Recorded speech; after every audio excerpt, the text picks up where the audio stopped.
Ова е ресторанот кој беше казнет затоа што дозволил да се организира свадбена веселба. Тој е единствениот во Тетовско каде пазарната инспекција му стави клуч, затоа што не ги почитува протоколите. Од инспекторатот велат дека опомените даваат ефекти, затоа и голем дел од угостителските објекти кои организирале свечености добиле таква мерка. Во последно време ретки се веселбите, претежно се организираат во домашни услови, каде немаме ингеренции да контролираме, но сепак и за ваквите церемонии во домашен амбиент не консултираат.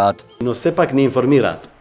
Доаѓаат и кај нас, бараат дозвола или прашуваат дали имаме некоја мерка после ова тоа, им објаснувам и продолжуваат со тоа. Да не претера 40-50 души нормално е, сите таа тесната семејства, не можеш да бегаш од тоа. Тетовци пак поделени, дел од нив не сакаат да ризикуваат, а некои пак би оделе по свадбени церемонии, но со соодветна заштита. Не би оделе. Што да се плашиш, него треба се внимава само. Колку може ќе се пазиш, колку не може, не може.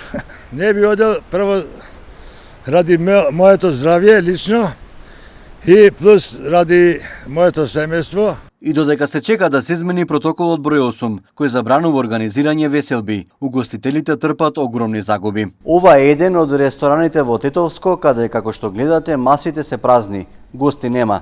Собственикот вели дека поради корона кризата, работата тука е намалена и за над 90%.